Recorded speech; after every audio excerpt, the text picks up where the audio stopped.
In 2017, France, Germany, and Spain announced an ambitious plan. They wanted to build a new fighter jet together. The project is called the Future Combat Air System, or FCAS for short. It is supposed to be one of the most advanced jets in the world, helping to defend Europe for decades. The goal is to replace older fighter planes like France's Rafale and Germany's Eurofighter Typhoon. These jets have protected Europe for years, but technology is moving fast. Leaders wanted something new, smarter, and stronger. FCAS is not just a jet. It also includes drones, advanced sensors, and a so-called combat cloud to share information between pilots. Working together should make the project cheaper and better. Each country brings its own ideas and skills, but building a fighter jet is never easy, and making one together is even harder. Since the beginning, the FCAS project has faced many challenges. The dream is big, but as we will see, disagreements between France and Germany are putting the whole project at risk.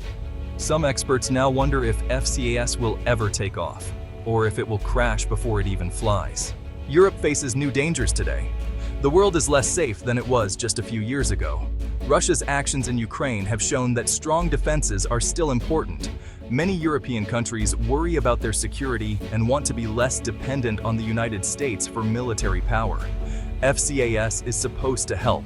A new modern fighter jet would give Europe more control over its own defense. It would also help European companies stay at the top of the world's aerospace industry. If the project succeeds, it could create thousands of jobs and keep important skills in Europe.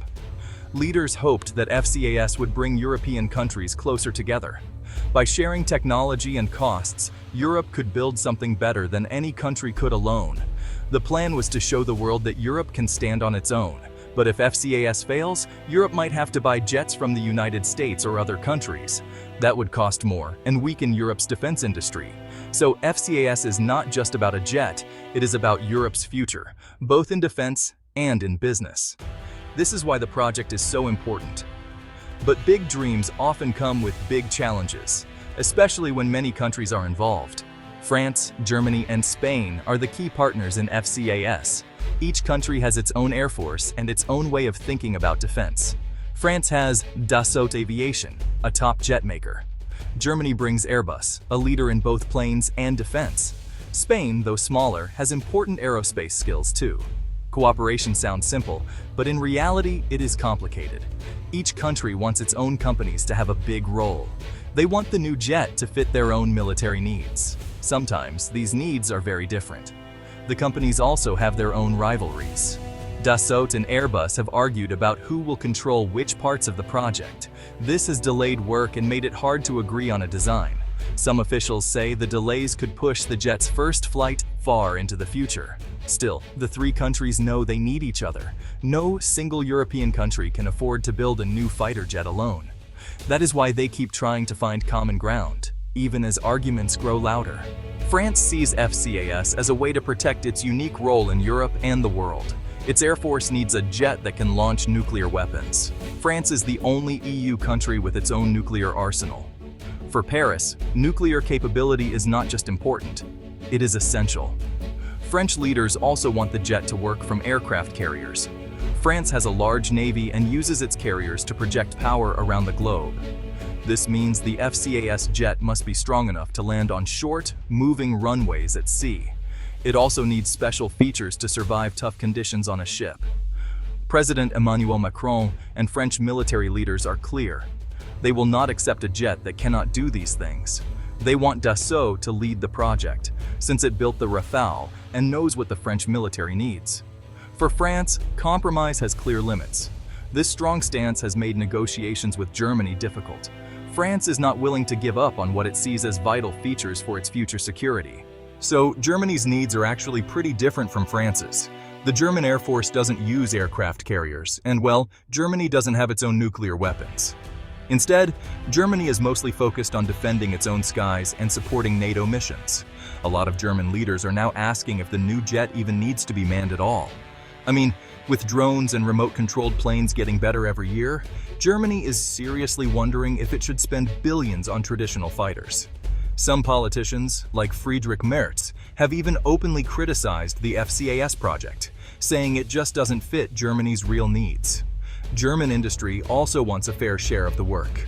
Airbus, which is based in Germany, wants to be more than just a junior partner. But you know, the more Germany demands, the harder it is to find agreement with France. These differences are definitely creating tension. Germany is just less interested in a jet with nuclear or carrier abilities. What it really wants is a plane that's affordable, fits with future technology, and supports its own workers and companies. As talks have continued, problems have grown. The two main companies, Dassault and Airbus, have argued fiercely about who should lead the design. France wants to control the project to make sure its needs are met. Germany feels left out and worries that its companies will not get enough work. These fights have caused major delays. The project's timeline keeps slipping. At first, the jet was supposed to fly in the early 2030s. Now, some experts say it may not be ready until after 2040, if it ever happens at all. Every delay makes the project more expensive. There is another big risk. If France and Germany cannot agree, they might each build their own jet. That would mean two projects, twice the cost, and less cooperation. Some in Germany are even talking to other countries, like Sweden, about new partnerships.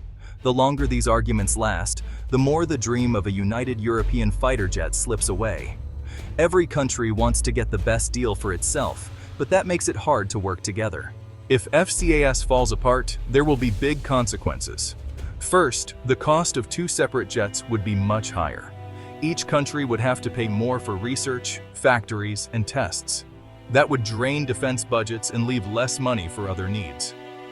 Second, Europe's defense industry could suffer. Instead of one world-class jet, there would be two smaller projects. This could leave both France and Germany behind the United States, China, and Russia in military technology. It would also make it harder to sell jets to other countries. Third, failure would hurt trust between European partners. Other countries would see that even Europe's biggest powers cannot agree on important projects. That could make future cooperation harder and weaken Europe's voice in world affairs. Finally, if FCAS fails, Europe may have to buy American or other foreign jets. This would mean losing control of key technologies and depending more on outside help for defense. The FCAS project is a symbol of European unity. If it works, it shows that Europe can defend itself and build powerful new technology together. If it fails, it will be a sign of division and missed opportunity. Other countries, like Italy and the United Kingdom, are watching closely. Britain is leading its own jet project called Tempest, with Italy and Japan as partners. If FCAS breaks apart, Germany or Spain might join Tempest or start yet another project. This would divide Europe's limited money and talent even more. A failed FCAS would also make it harder for Europe to stand up to threats. NATO might have to cover more of Europe's defense. That would mean more reliance on the United States, just when many leaders want Europe to be more independent. If Europe cannot cooperate on something as important as a fighter jet, it raises questions about working together on other defense needs. The stakes are high, not just for FCAS, but for Europe's future as a strong, independent actor in the world.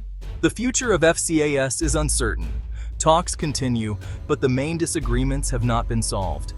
Each country wants its own way, and the trust between partners is being tested. Some experts say a compromise is still possible if leaders act soon and show real political will.